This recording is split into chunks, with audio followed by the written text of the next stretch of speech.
In this video I'll be explaining who I am, the reasons for starting this channel, and the preparation I'm having for my first 40k tournament in 10th edition.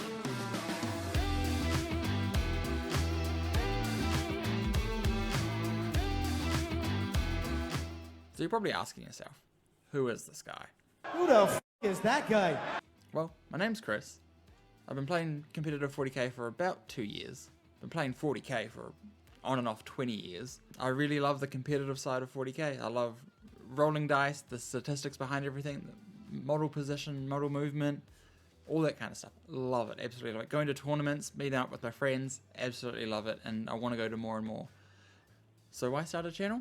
Well, I wanted to document my journey through competitive 40k, and that's kind of what I'm going to be doing. I'm going to be going to tournaments, giving my thoughts before the tournaments, giving my thoughts after the tournaments, list designs, list critiques, all that kind of stuff.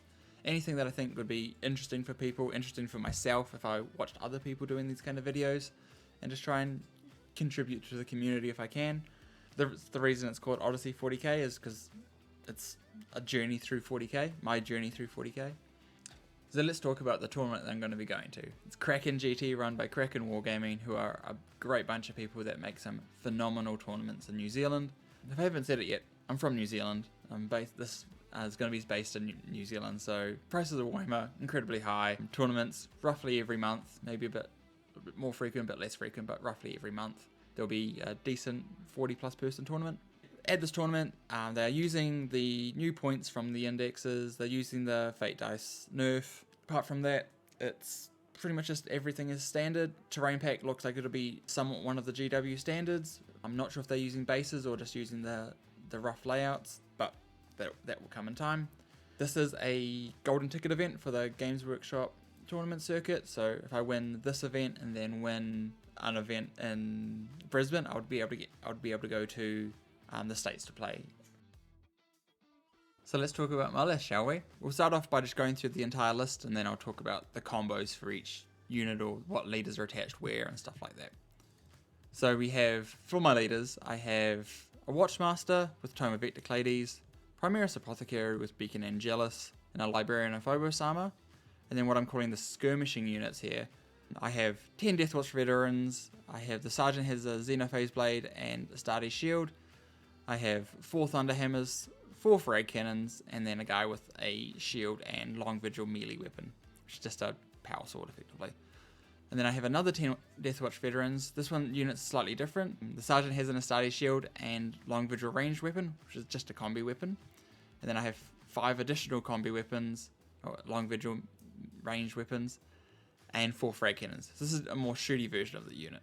Then I have 10 Sternguard Veterans with 2 heavy bolters, running the normal Sternguard bolt rifles, not the combi weapons here. I feel like this is the better option all in all. The extra volume is better into bigger things if you're not shooting infantry. Say if you go into knights, the combi weapons really don't do that much. So I've been really enjoying the bolt rifles instead of the combi weapons here. The next section is the tactical section, which is the more mission play and control-y parts of the list, which I've got 2 units of Inceptors with Plasma Exterminators. These units are, I think, phenomenal. One of the best units that Marines have. The mission play is phenomenal. You can use them to get behind enemy lines, to deploy teleport homers, storm hostile objectives, all sorts of great utility pieces. And then the thing that I've been playing around with is you can use them to great efficiency to get rid of blips from GSC, which is, anything to stop that recursion is good in my books.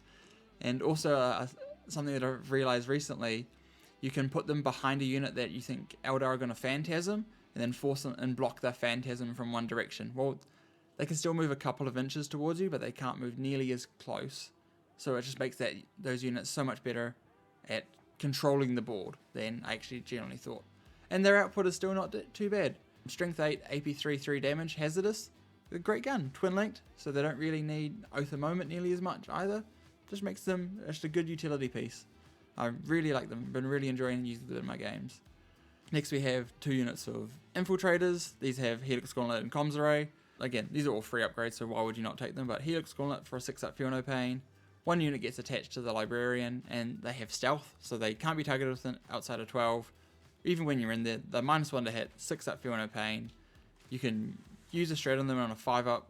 You don't spend a CP for it. So it's just great. They can be an incredibly durable unit.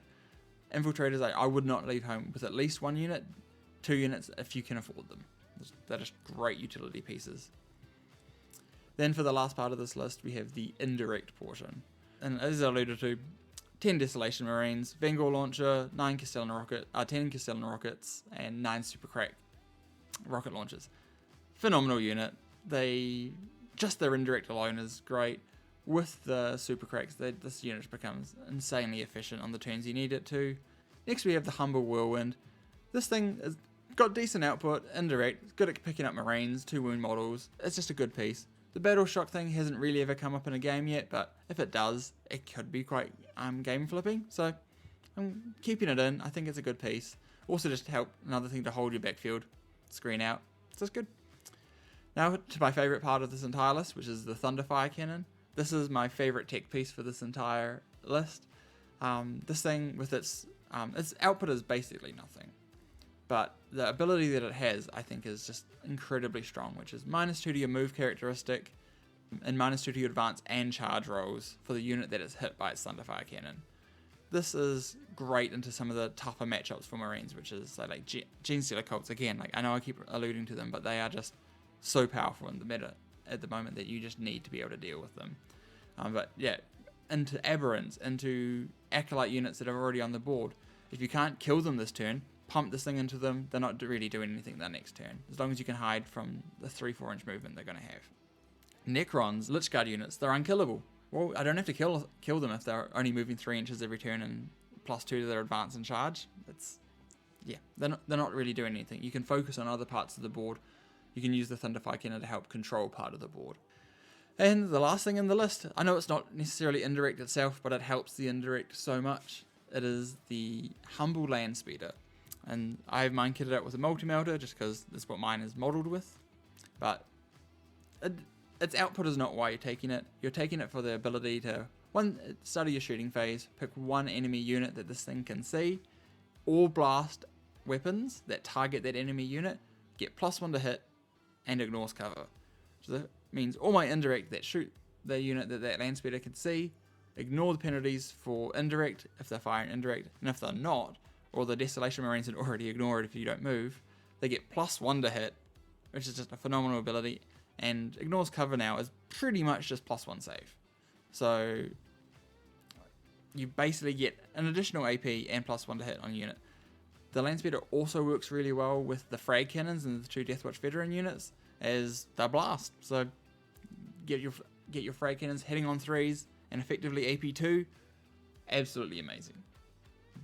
I would love to have a second one in this list. It was between a second land speeder and the second infiltrator unit, and I think the second infiltrator unit is just a better pick in this list. So going back to the leaders and where they get attached. We have the Watchmaster that will attach to the veteran unit with 4 Thunderhammers. This just makes this unit amazingly flexible. It can advance shoot and charge. It has good shooting, good melee, just a good all-round unit. OC2 on all the models as well. The next is the Primaris Apothecary with Beacon Angelis. He attaches to the Stern Guard most of the time, so then they can drop down and pick a couple of units and just pick them up. Stern Guard's explosive output is phenomenal, especially if you compare it with Oaths. It just becomes such a powerful combo, and being able to keep them alive until you drop them, really strong ability. In the matchups that I'm playing against a large amount of indirect, and I'm worried if I don't go first, my Desolation Squad's going to die, I'll attach the Primaris Apothecary to the Desolation Squad, so then I can keep it in reserve and deep strike it down, even just back into my backfield, just so I make sure I'm going to get that one good use out of it.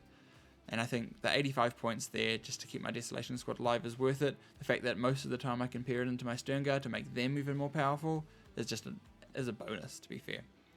I see a lot of people running the Primaris Captain instead of the Apothecary here, which I think is a better ability. They're using a stratagem for free is just phenomenal. The Captain can't attach to Desolation Squads, so you don't get the flexibility of keeping your Desolation Squad alive, and you have to then just reserve it, which is fine, but you're never sure where it's going to come in, and your opponent has more agency and more knowledge of where your Desolation Squad can come in into the battlefield. Whereas with the Deep Strike, you can come in anywhere 9 inches away. So I really like that, and that's the reason I went for the Apothecary here. And then the Librarian and Phobos Armour. This is more tech for GSC, because I think GSC, again, just nuts. So he attaches to one of the Infiltrator squads. Now that Infiltrator squad, you can't deep strike within 12 inches of it because they're Infiltrators, and you can't target it outside of 12 inches because of the Phobos Librarian. So with these two combos together, means on a GSC's drop turn, they can't do jack to this unit. Absolutely nothing. They can't come within 3 inches because the Infiltrator ability means you cannot come within 12 inches. Making sure part of the board stays alive is just great. I can tuck one in with my Desolations, one of the Infiltrator squads in with my Desolation squad to make sure that I screen out my backfield so nothing can drop into my backfield, Xenophase or otherwise, and deal with my Desolation squad from Deep Strike or Teleport or whatever have you in this game. So just really good, strong abilities there to keep the pieces of this army list that need to stay alive for 2 to 3, 4 turns to really deal with the opponent's army. And that's kind of the list. It's kind of just a bunch of different parts that work simultaneously together. You have the skirmisher units that kind of pressure the board, the tactical mission play units that just do that. They help screen out, help score me objectives. The Infiltrators can infiltrate to start the game, so if I get good tactical objective cards that I can score turn 1 with them, great. Otherwise, that is flexible. And then we have the indirect portion of this list, which is just a bit more utility. The Thunderfire Cannon probably could go under the tactical side, but I thought it'd be disingenuous not to put it under the indirect since it's indirect. But as it is still just such a great utility piece. Whirlwind, good output. Desolation Squad, insane output. Lane Speeder pumps up everything in the list pretty much. Let me hear your thoughts in the comments below of anything you would change with this list, anything you would tweak, and we'll go from there. So this weekend I have a training day up in Auckland, so I'll be going up, practicing my list, getting any tweaks done, anything that I need to change for specific matchups. Have I teched too hard into Xenophase? Have I not teched enough into Chaos Knights, into Eldari, Necrons, whatever I need to? I'll do that. Take the advice from my friends, and I'll get back to you with any tweaks that I'm going to make before list submission, which is in 5 days time. So thanks for watching, everyone. If you like the video, do the YouTubey things, like, subscribe, put a comment down below with how I did, anything you want me to talk about in the future, all that kind of stuff. Just, yeah. If you think this is terrible and I should stop doing it, you can put that in the comment section as well. I'll come back next week with a recap of how Kraken GT went, my 6 games, go over each army that I played against, how I did, and my thoughts going forward, and we'll go from there. Cheers, everyone.